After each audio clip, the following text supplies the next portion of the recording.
O 25º Homem. A estranha história de Ed Morrell, o herói de O Vagabundo das Estrelas de Jack London. Capítulo I. Prisão de San Quentin, a Sing Sing do Oeste. Uma transferência de Folsom. Erguida sobre um ponto rochoso que se projeta no braço norte da Baía de São Francisco, encontra-se uma estrutura medieval. Do topo do Monte Tamalpais, ela se assemelha a um castelo feudal norreno, maciço, com torres, um torreão quadrado e ameaçadoras torres com ameias, com uma trilha para cavaleiros levando a muralha, sobre cujos parapeitos andam seres humanos, fazendo lembrar os que manejavam caldeirões de piche e chumbo derretido. O recinto é retangular, sua porta guarnecida de ferro, girando em pesadas dobradiças.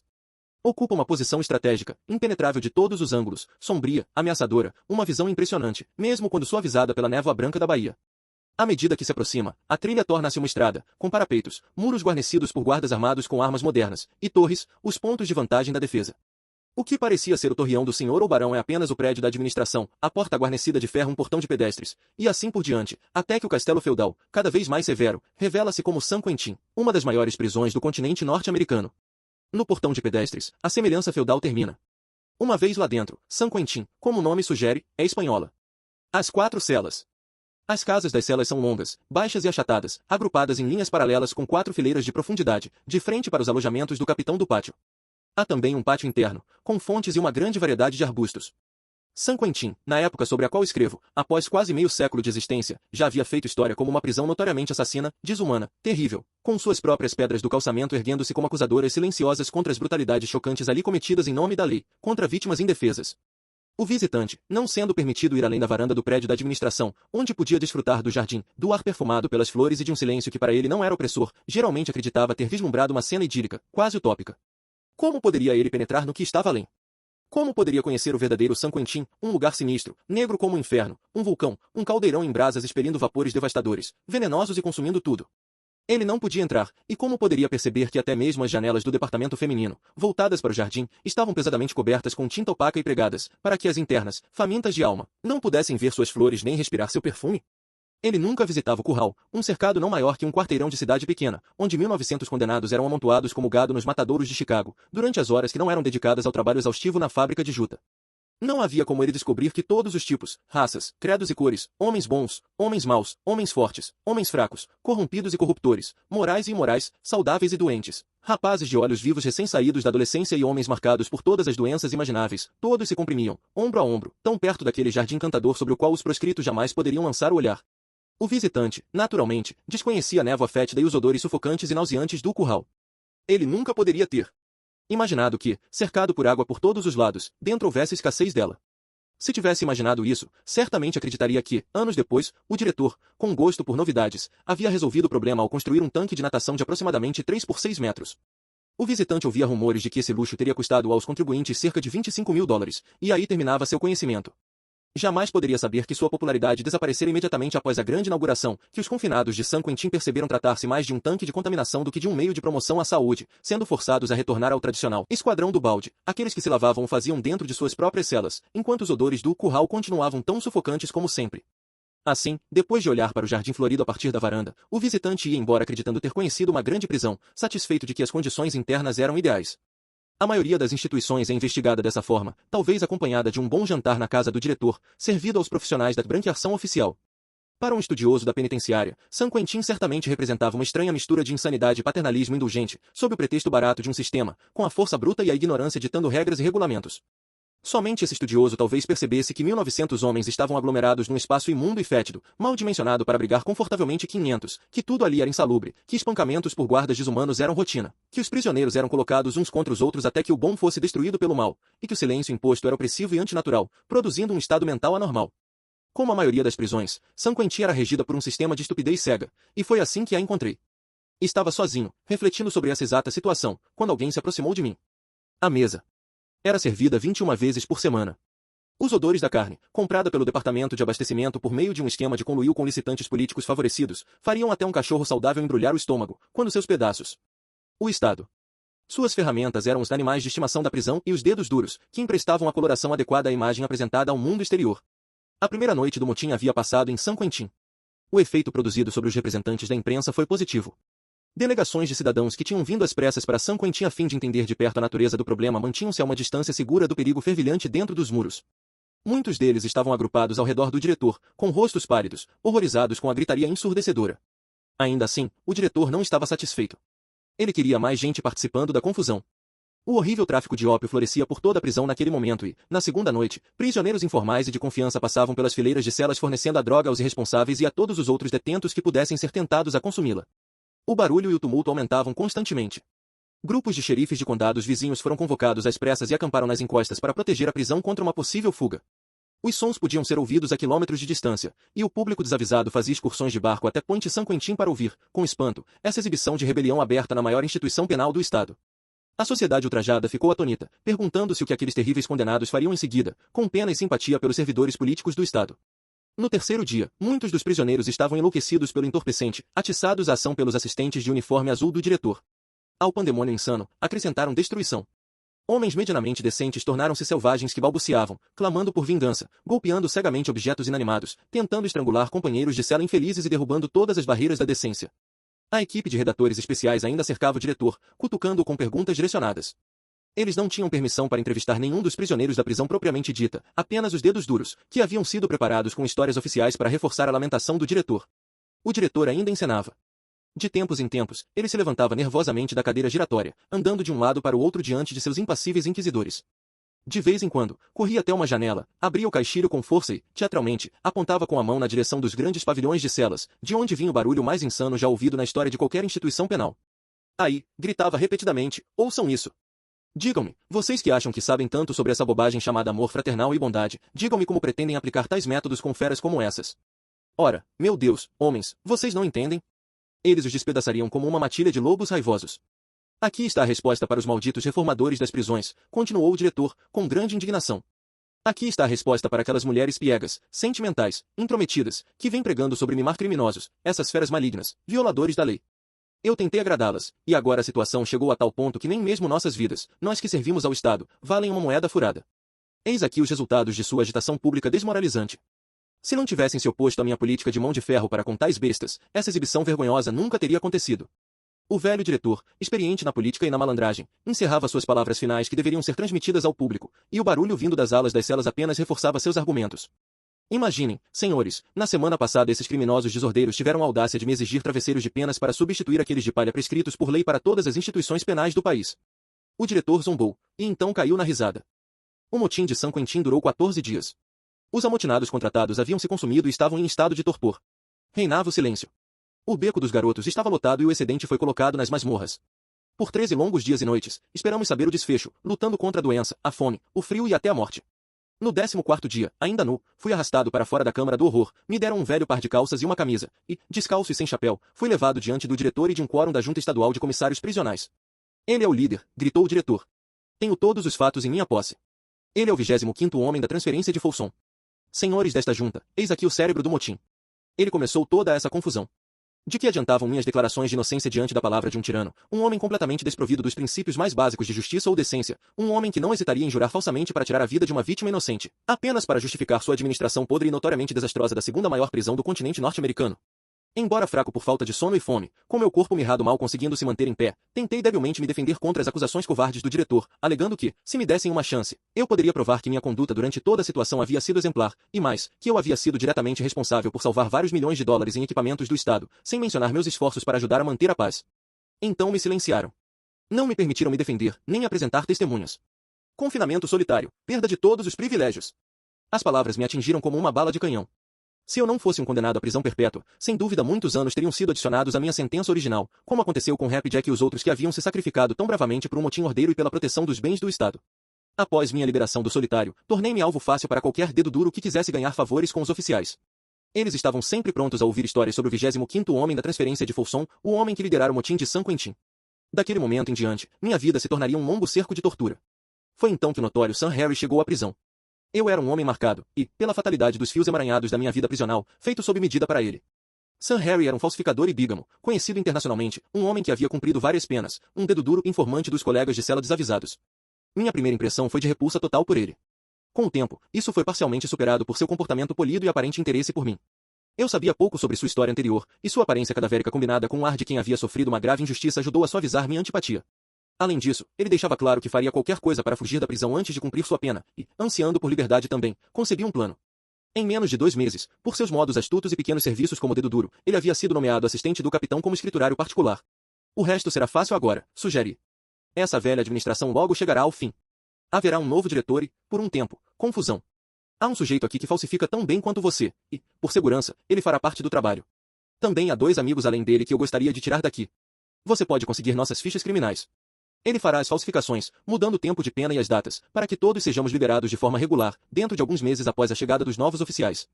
Sam Harry ficou encarregado de ajustar os registros no escritório, e assim foi combinado de forma que não parecia haver chance de traição. Logo ele me trouxe os 4 compromissos, fichas prisionais, do nosso grupo, comentando que o 5º era o dele próprio e que preferia alterá-lo pessoalmente. 2 dias depois, o outro falsificador já havia finalizado os documentos. Eles estavam completos, até com os selos, e ao examiná-los Sam Harry declarou com grande entusiasmo. Estão ótimos. Quase tão bons quanto os que eu poderia fazer. Mas vocês deviam ver o meu. Está perfeito. Apenas 1 ano em vez de 4, e saio em 5 meses. Estou alterando os livros agora, mas aqueles que o capitão possa ver ficarão por último, depois que a nova administração assumir. Os compromissos originais foram queimados em uma cela naquela noite. Nós 4 começamos a nos sentir animados. Como se fossemos presos com penas curtas, agora fazíamos todo o possível para evitar problemas enquanto aguardávamos nossa libertação. Só um homem condenado à prisão perpétua pode entender a estranha metamorfose que acontece dentro de um ser humano quando percebe que a liberdade está próxima, e que será alcançada sem ferir ninguém. Então, um dia, Sam Harry veio até mim com a notícia de que pretendia sair do cargo no escritório. O capitão já tem uma grande consideração por mim, então vou simplesmente fingir um ataque na frente dele. Quando eu acordar, pedirei para ser transferido para o turno da noite no refeitório do Fronte Vermelho, disse ele. E os outros livros? Perguntei. Ora, ele riu. Você está lento. Essa jogada só fortalece o plano. Estou atrás de um turno noturno que me permita circular por toda a prisão, assim posso ir até o escritório e terminar o restante do trabalho na hora certa. Além disso, se por acaso aqueles compromissos forem descobertos ou se falharmos em destruir os registros do condado lá fora e algo der errado, outro estará no cargo e isso me livra, e a todos nós. Fiquei aliviado com essa explicação, nunca tendo pedido para ver o compromisso falsificado de Sam Harry, acreditando que ele havia sido alterado como os outros, afastando qualquer ideia de traição. Não imaginei que ele o havia deixado intacto e que, naquele exato momento, estava executando um plano inteiramente novo. Durante toda a minha vida, fui guiado por intuições. Invariavelmente, elas sempre me protegeram em momentos de perigo. Desta vez, ignorei imprudentemente minhas primeiras impressões sobre Sam Harry. Sua suavidade, sem dúvida, me cegou para seu verdadeiro caráter. E, como resultado, esse erro fatal trouxe sobre mim a mais terrível condenação já imposta a um ser humano nos registros vermelhos da história prisional. Capítulo 4. O drama prisional de Sam Harry se desvenda. A porta da cela bateu com força e 2 guardas avançaram sobre mim. Normalmente, o menor ruído me acorda, mas naquela noite de domingo eu não ouvi nada até que os invasores já estavam dentro e agarrando minha garganta. Vieram me matar desta vez, pensei, resistindo enquanto tentavam me puxar do beliche. Fui golpeado na cabeça e fiquei fraco e tonto. Logo percebi que estavam rasgando meu colchão em pedaços. Estavam procurando por algo. Onde estão, seu desgraçado, onde estão? Vociferou uma voz áspera. Não me esforcei para fazer perguntas, temendo apanhar mais dos meus carcereiros brutais. A busca prosseguiu até que o local estivesse completamente revirado. Por fim, quando se convenceram de que não encontrariam o que procuravam, fui arrastado para fora até o corredor e colocado contra a parede, enquanto um dos meus algozes me encarava de forma ameaçadora, com um cacetete erguido, pronto para me atingir ao menor sinal de resistência. Vamos levá-lo lá para baixo, disse o outro ao sair da cela. O capitão vai surtar se perdermos mais tempo. Melhor pegar uma toalha molhada e limpar o sangue do rosto desse sujeito, resmungou, senão vamos nos complicar com o chefe dos carcereiros. Instantes depois, fui empurrado e arrastado pelo corredor até o pátio da prisão. Estava sem roupa, e no meio daquela noite gelada os guardas me conduziram quase nu pelo pátio até o calabouço de punição, onde o capitão e o diretor da prisão me esperavam. Então, encontraram alguma arma com este aqui? Perguntou uma voz, soltando palavrões enquanto me empurravam para dentro. Nenhum sinal de arma, respondeu um dos guardas. O capitão resmungou com raiva enquanto ajudava a me arrastar para uma das celas. Trancou a porta rapidamente, como se temesse que eu escapasse, e me deixou ali, sem nenhuma explicação, naquele calabouço escuro e gelado, parecido com um túnel. Não fiquei sozinho por muito tempo. Logo começou uma comoção, portas batiam, ouviam-se sons de homens sendo arrastados à força, gemidos e gritos de dor. Por fim, acima da confusão, reconheci a voz de um dos que haviam participado do plano dos compromissos falsificados. Gritei para ele e ele respondeu dizendo que havíamos sido todos traídos, que alguém havia nos delatado e que agora estávamos realmente encrencados. Achando que ele se referia aos compromissos falsos, sugeri que o melhor seria mantermos silêncio e acrescentei. Mas não entendo essa conversa sobre armas. Não diga mais nada, ele me advertiu. Pode haver dedo duro preso aqui embaixo. Fiquei em silêncio, mas minha mente trabalhava intensamente para desvendar um mistério ainda maior do que a falsificação de documentos. Isso não explicava o que estava acontecendo agora, e em meio àquele sofrimento terrível, até esqueci das dores físicas e da cabeça machucada. Pela manhã, os demais presos logo descobriram, ao contarem os presentes, que não havia nenhum dedo duro entre eles, e um falatório se espalhou de tal forma que mal se podia entender alguma coisa, apenas que um plano de fuga havia sido tramado por alguns dos condenados à prisão perpétua. O que era aquela história de armas? Perguntou um. Nem faço ideia, responderam vários. Eu estava de pé na porta da cela esperando ser solto quando os cães de guarda chegaram de surpresa e me pegaram, disse um. Estávamos todos vestidos, acrescentou o outro, e isso é ruim. Vai ser difícil explicar por quê. Aquela hora da noite. Quem entregou tudo estava por dentro, porque os guardas da prisão sabiam exatamente quais celas abrir. Mas a pergunta que não saía da boca de todos era: alguém sabe alguma coisa sobre armas? Ninguém conseguia desvendar esse mistério, e todos decidiram que contariam a verdade quando fossem interrogados oficialmente. O falatório cessou. Homens entraram no calabouço armados com cabos de picareta, e logo os prisioneiros começaram a ser cutucados e espancados, na tentativa de forçar alguém a revelar onde estariam escondidas as armas. Mas tudo foi em vão. Aqueles pobres condenados não sabiam de nada, e os gritos, xingamentos e súplicas por misericórdia me fizeram estremecer. Havia 19 sentenciados à prisão perpétua presos no calabouço. Eles haviam sonhado com a fuga, mas agora tudo estava perdido, e à medida que a tortura aumentava diante de cada negativa sobre a existência das armas, o ar se carregava de agonia e de clamores a Deus, pedindo a morte. Foi um pesadelo horrendo para mim, mas ainda leve comparado ao que viria depois. Um a um, os homens eram retirados dali e submetidos a brutais interrogatórios. Todos admitiam sinceramente que nada sabiam sobre armas, o que só servia para convencer ainda mais os oficiais de que havia uma conspiração de silêncio, um preso encobrindo o outro. Eles eram arrastados de volta ao calabouço, muitas vezes inconscientes, atirados no chão de pedra, acordando em delírio febril, quebrados, delirando, gemendo, chorando e balbuciando.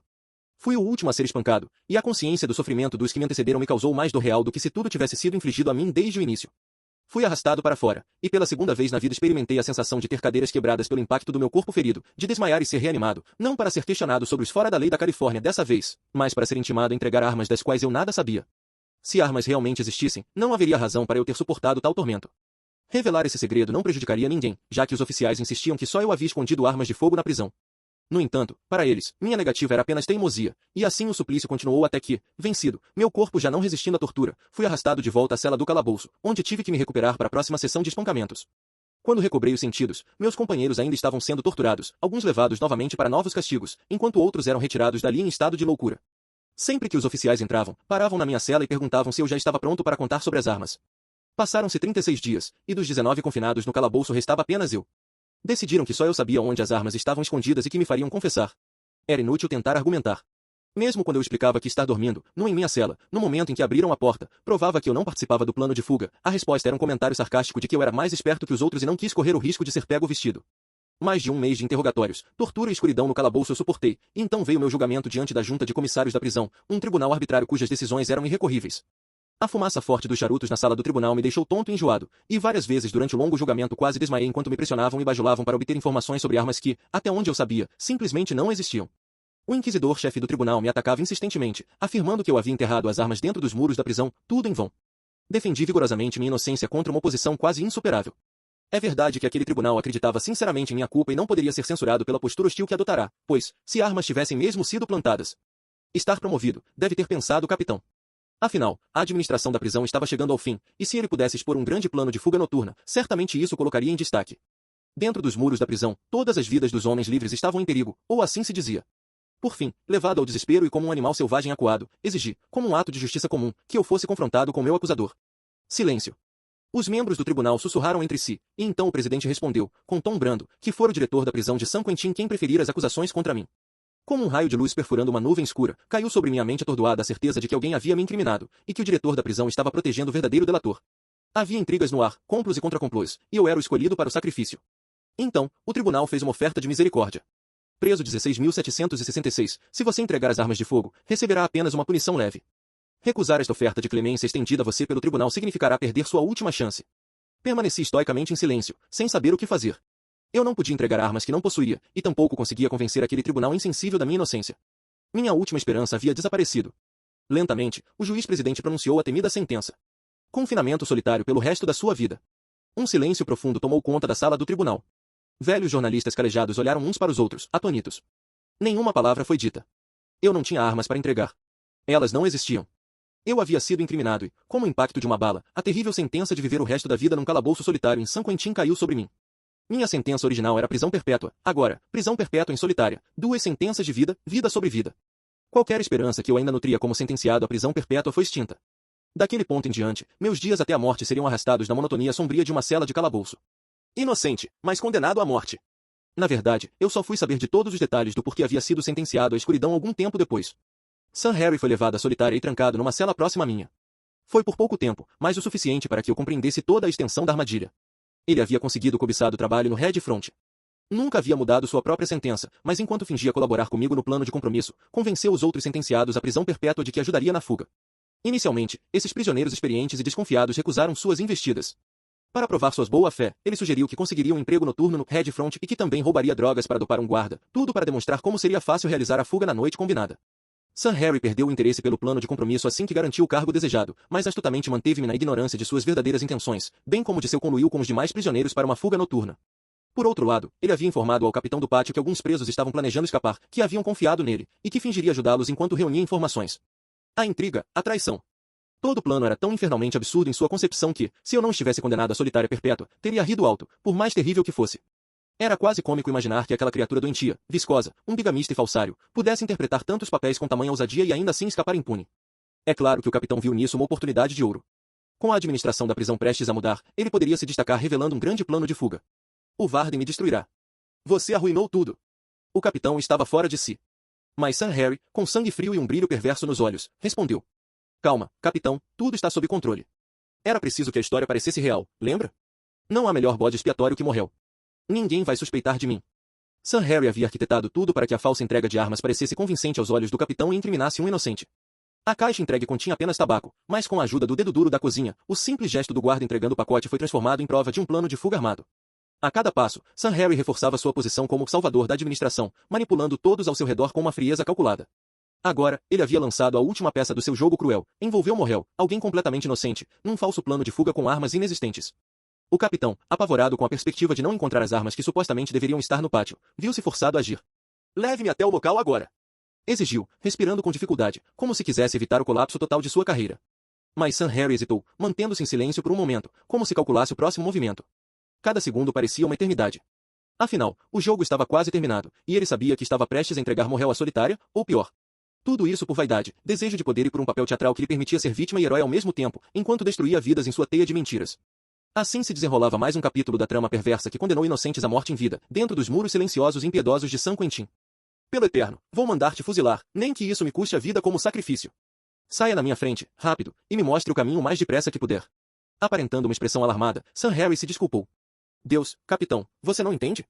Esses homens sabiam que as armas chegariam ontem à noite, e se eu não as tivesse apresentado, eles teriam desconfiado e todo o plano teria sido arruinado. Não perca mais tempo, gritou o capitão com raiva. O estrago pode ser desfeito se você se apressar. Desenterre aquela plantação, eu disse. Leve-me até ela agora.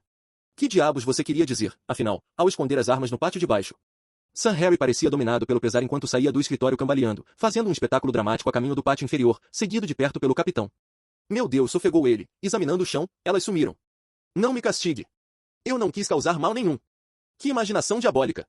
Não havia armas, e mesmo assim ele persistia, trêmulo e pálido, tecendo a trama emaranhada de uma história impossível que visava me condenar à morte. O capitão estava furioso e começou a insultar Sam Harry, que então executou sua cartada de mestre. Não seja tolo, insistiu. Morrel já pegou a plantação, tudo bem. Mas essas armas serão distribuídas entre os homens em preparação para a fuga, e nós as pegaremos na noite de domingo. Eles não tentarão usá-las antes disso, então tudo está seguro. Mas o capitão ainda estava furioso, e levado ao desespero, Sam Harry mudou de tática, assumindo um ar de dignidade ofendida. Estou fora de toda essa história, exclamou. Depois de tudo que fiz por vocês, depois de tudo que arrisquei, esses homens me matariam como a um cão se soubessem, e vocês agora me tratam com pura ingratidão. Se você e o diretor me deixassem em paz, eu pegaria o bando, armas e tudo, mas agora podem terminar isso sozinhos. Era a vez do capitão mudar de postura. Tornou-se muito gentil ao perceber que não poderiam fazer nada sem aquele homem que detinha na mente a solução de toda a fuga planejada, nos mínimos detalhes, incluindo os nomes de todos os prisioneiros envolvidos. Tentou acalmar Sam Harry.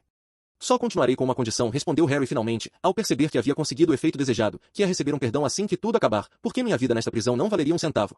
Mais cedo ou mais tarde, algum daqueles homens vai me matar, além disso, o que estou fazendo por vocês significa muito. Quando o capitão apresentou a proposta, disse que o diretor concordou que essa era a melhor decisão a tomar e prometeu garantir que Sam Harry receberia um perdão por seu grande serviço ao Estado. Muito bem, então disse Sam Harry rindo, vou continuar com isso, mas não me incomodem mais. Mesmo agora alguém pode ter me visto lá no pátio de baixo, e se for o caso, isso certamente vai arruinar tudo. Um dos homens envolvidos no plano passou semanas fabricando chaves mestra para as celas e seria libertado primeiro para abrir as demais portas. Na fatídica noite de domingo, ele estava vestido e pronto enquanto os guardas, que supostamente teriam sido dopados, me arrastavam para o calabouço, acreditando que eu, Morrel, era o criminoso principal no plano da prisão. O homem que fez as chaves foi pego em flagrante. Os outros condenados à prisão perpétua o seguiram, mas nenhum deles possuía armas, e assim tudo acabou recaindo apenas sobre mim. Eles tinham certeza de que eu havia retirado a plantação de Sam Harry, levando as armas para outro lugar para uso futuro, e até que eu apresentasse aquelas armas imaginárias, eu estava condenado à escuridão e ao silêncio. Capítulo V. Asterisco asterisco a voz do nó dos dedos asterisco asterisco. Chamavam misericordiosamente de confinamento solitário o lugar onde eu, a vítima condenada de uma conspiração na prisão, deveria passar o resto da vida. Minha cela no calabouço tinha 1,30 m de largura por 2,40 m de comprimento. Permitia-me apenas 3 passos curtos e uma volta no quarto, como forma de exercício. Havia um velho colchão de palha no chão e 2 cobertores. Uma refeição escassa e um pouco de água eram empurrados por uma abertura na parte inferior da porta gradeada a cada 24 horas, e por isso era possível manter algum controle sobre a passagem do tempo. O silêncio e a escuridão completavam a tragédia. Eu estava sozinho, um condenado à vida, morto e esquecido em uma tumba viva. Sozinho, exceto por Jake Oppenheimer, o tigre da jaula da prisão, o único outro homem na história de San Quentin a ter recebido tal sentença. Mas eu poderia muito bem estar sozinho, já que meu único companheiro estava 13 tumbas distante, longe demais para conversar, mesmo que fosse permitido. Silêncio, solidão, escuridão, esse era o nosso destino. Nós dois do calabouço tínhamos que permanecer ali, dia após dia, sem ocupação, sem oportunidade de desenvolvimento mental, sem necessidades físicas básicas. Nenhum tipo de material de leitura era permitido no confinamento solitário, nem mesmo o tradicional Novo Testamento da Bíblia. Se fosse, eu nem conseguiria ler as letras, pois mesmo na parte mais clara do dia apenas um fio fraco de luz turva penetrava no ambiente sombrio onde ficavam as celas solitárias. Essa luz vinha de uma janela pintada no corredor e então passava até minha cela. Mal conseguia ver minha própria mão diante do rosto, mas além da escuridão havia o silêncio, indescritível, sufocante. Era quebrado apenas pelo passo felino dos guardas. Até para eles, aquela vigília fantasmagórica nas celas solitárias se tornava insuportável. Eles, ao menos, tinham liberdade de se mover num espaço maior, podiam conversar entre si, fumar, ou talvez ler, se fossem inteligentes o bastante, e podiam sair do recinto da prisão, afastando-se do confinamento por algumas horas todos os dias. Tinham o alívio da convivência humana, podiam se misturar com o mundo exterior à vontade, e, mesmo assim, alguns chegaram a enlouquecer por causa da atmosfera daquele lugar. As terríveis batalhas mentais que travei são impossíveis de imaginar para alguém que nunca conheceu o cárcere, quanto mais a existência prolongada em silêncio absoluto. Se ao menos eu pudesse conversar com o tigre, seria mais suportável. Mas selado nessa tumba prisional, parecia humanamente impossível me comunicar com alguém tão distante. A perda da razão, antes mesmo que a morte pudesse intervir, parecia inevitável. Durante a maior parte do dia, como um leão enjaulado, eu andava de um lado para o outro naquele túmulo do horror, 3 passos e uma volta no quarto, pensando, pois não havia nada mais a fazer além disso ou dormir, e eu era um notório dorminhoco leve. Conforme os meses se arrastavam penosamente até se tornarem anos, meus pensamentos enlouqueciam, e nessa batalha mental desenvolvia um poder surpreendente de visualização. Comecei a inventar, criando dispositivos mentalmente, desenhando projetos nas paredes do meu cérebro, completando cada um e então começando outro novo, até que passei a experimentar a auto-hipnose, ousando até projetar minha mente para fora dos muros de San Quentin, rumo a terras distantes e entes queridos.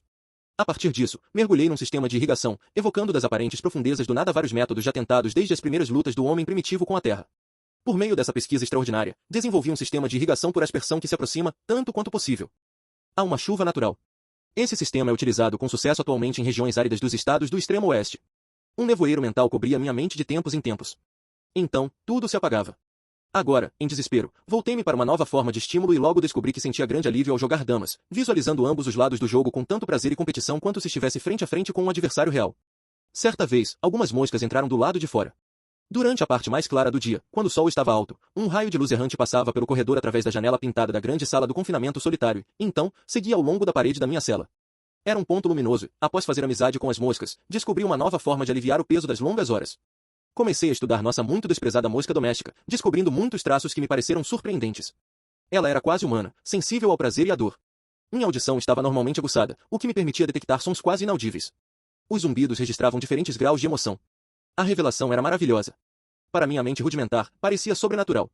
Estabeleci o ponto de luz solar como uma linha de perigo, tentando agarrar as moscas quando pousavam ali. Elas logo aprenderam que eu não lhes faria mal se permanecessem fora dessa zona. O fato de que eu nunca conseguia pegá-las no ponto de luz provava que compreendiam perfeitamente. De qualquer outro ponto da parede, eu conseguia cuidadosamente apanhá-las com os dedos. Nas minhas primeiras tentativas de mantê-las cativas, emitiam sons vibrantes e estranhos, que mudavam instantaneamente para um zumbido suave quando eu as soltava. Por fim, convencidas de que eu não pretendia machucá-las, pareciam até desejar que eu as segurasse na mão. Depois disso, nunca mais demonstraram medo e se entregavam completamente à alegria do jogo, esquecendo a estranheza da nossa convivência. Um truque em particular me divertia, o desejo das moscas de pousar bem na ponta do meu nariz. Esse era um ponto cobiçado, e havia grande rivalidade entre minhas pequenas amigas por esse espaço privilegiado. A sortuda que primeiro ocupava defendia-o ferozmente das demais, zumbindo alto como se zombasse de cada tentativa das outras de desalojá-la. Ocasionalmente, eu levantava o pequeno demônio com a mão. Nesses momentos, ela claramente emburrava, demonstrando raiva por eu ousar interferir, enquanto uma das outras se lançava ao local emitindo um som que parecia uma gargalhada de deboche diante do desconforto da rival, que, como diriam os detentos, ficava de cara feia com o mundo pelo resto do dia. Ah, eu conhecia todas as minhas moscas. Cada uma era nitidamente um indivíduo. A variedade de diferenças entre elas era surpreendente. Eu conhecia o camarada bem-humorado, sempre disposto a ceder às outras pelo bem da paz, o nervoso, o fleumático, o demônio do grupo, expressando em cada ato e som sua natureza egoísta e mesquinha. O Beal Brumel da turma também estava lá, um verdadeiro dandy, sempre se arrumando, com um andar pomposo como se o próprio universo girasse ao redor do seu ego. Em minha pequena colônia de amigos, logo percebi, com plena convicção, que eu estava estudando de perto um mundo em miniatura da humanidade. Cada emoção ali estava presente: amor, raiva, inveja e ódio. Acredite quando digo, com seriedade, que nossos desprezados insetos e moscas domésticas possuem todos os traços do homem civilizado, até mesmo sua insensibilidade. Mas eu estava são e forte, e um ser humano saudável não pode se contentar para sempre com tais passatempos. Eu precisava encontrar algo novo com que ocupar as 24 horas de cada dia pelo resto da vida. Seria possível que meus carcereiros quisessem produzir um louco? Voltei então ao meu passatempo de auto-hipnose. Deitado no chão, eu fixava os olhos no ponto de luz até que minhas pupilas se dilatassem como se fossem o próprio sol. Por fim, o inconsciente. Minhas habilidades cresceram maravilhosamente, até que comecei a sentir a sensação de vaguear, de ser outra pessoa, um outro eu que não condenado monótono e desesperançado numa cela de calabouço. Ainda assim, havia pouca clareza nessas visões. Começavam de forma concreta, com minha saída da cela e a jornada além dos muros de San Quentin, mas terminavam sempre no caos. Chegou um momento em que senti que minha razão estava realmente se esvaindo, e até comecei a ter medo de pensar, inventar, brincar, com receio de que a insanidade fosse o resultado final. Voltei então a pensar no homem 13 celas adiante. Se ao menos eu pudesse me comunicar com ele. Isso me salvaria, e talvez o salvasse também, caso ele ainda não tivesse enlouquecido. O tigre, aquele único outro ser humano que já havia recebido uma sentença como a minha, havia iniciado sua vida de silêncio antes de mim. Talvez já tivesse sucumbido ao inevitável. Um plano surgiu repentinamente em minha mente. Poderíamos conversar por meio de sons, batidas na parede, mas deveria ser um código secreto que ninguém mais fosse capaz de decifrar. Os guardas, os carcereiros, não podiam saber. Um velho condenado fugitivo da ilha de Sakhalin havia me revelado, há muito tempo, o segredo do asterisco quadrado siberiano asterisco, criado por um famoso médico, um nihilista russo do círculo interno, durante seu cativeiro na fortaleza de Pedro e Paulo. Decidi que meu código enigmático seria um sistema baseado nesse quadrado, e o desenvolvi completamente. Mas como eu poderia fazer o tigre conhecer as letras do código? Esse problema exigiu o máximo da minha engenhosidade. Estávamos muito distantes para falar, e não tínhamos com que escrever bilhetes, mesmo que a distância entre 13 celas pudesse ser vencida. Dediquei hora após hora todos os dias para bater lentamente na parede da minha masmorra as 5 letras-chave iniciais do quadrado.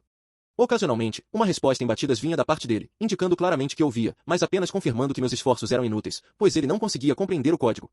Então, forneci a ele as 26 letras do alfabeto em ordem consecutiva. Ele acompanhou, repetindo cada som após mim, o que demonstrava que entendia o significado. Depois, apresentei as letras de acordo com o sistema, colocadas em linhas paralelas dentro de um quadrado imaginário composto por 25 quadrados menores, com um quadrado extra reservado para a letra Z. O quadrado siberiano. A voz dos nós dos dedos da masmorra, uma linguagem sonora agora usada em praticamente todas as prisões do mundo. Havia 5 espaços em cada direção. A letra A era assim, um espaço, 1 ou 2 toques curtos. B1, espaço, 2, ou um toque curto seguido de 2 toques curtos, e assim por diante para as outras 3 letras da primeira linha de 5, todas iniciando com um único toque, sendo esse o primeiro grupo. F, começava a segunda linha e era 2, espaço, 1 ou 2 toques curtos seguidos de 1. J, era 2, espaço, 5, ou 2 toques curtos seguidos de 5. Y, era a quinta letra da quinta linha, sendo 5, espaço, 5. I, Z, sendo a letra no quadrado extra, tornava-se 5, espaço, 6. Repeti esse código muitas vezes, mas em vão. Todos os dias, quando me cansava de bater, jogava-me sobre o velho colchão de palha tentando transmitir meu significado ao tigre por meio de imagens mentais. Se ao menos ele pudesse enxergar como eu via em minha mente, o problema se tornaria simples. Durante 9 meses tentei ensinar ao tigre minha linguagem de nós dos dedos. Em desespero, esgotei todos os recursos imagináveis para transmitir a ele o que, para mim, era um problema muito simples com as letras do alfabeto da língua inglesa, mas tudo foi inútil. Estava perplexo. Ainda assim, podia compreender facilmente como o pobre tigre não conseguia de modo algum captar o significado das minhas batidas incessantes. Ele já havia afundado no pântano abissal do desespero, por meio das mais indizíveis torturas já infligidas a um ser humano na história das prisões. Era um demônio criado pelo Estado, uma fera de selva bípede assassina, com todas as sensibilidades mais refinadas obscurecidas pela desumanidade. Eu queria conversar. A companhia de uma linguagem comum, ainda que nunca nos víssemos, o ajudaria e me salvaria de um destino semelhante. Perto do final desses 9 meses, eu havia perdido a esperança de que ele compreendesse meus toques sonoros, recorrendo à medida misteriosa e sobrenatural de tentar transmitir mentalmente a linguagem enigmática dos nós dos dedos. Durante muito tempo, nenhum som veio do tigre. Estaria morto? Ou teria deixado a masmorra? Então, como um homem agonizante agarrando-se a um fio de esperança, fiz o esforço final, um esforço sobre-humano, canalizando toda a força da minha vontade nisso. Ouvi com atenção. Um som inconfundível. Estava em êxtase. O tigre havia batido o alfabeto em código. Agora, lentamente, ele começava a soletrar palavras. Em poucos dias, estávamos nos comunicando, embora timidamente no início.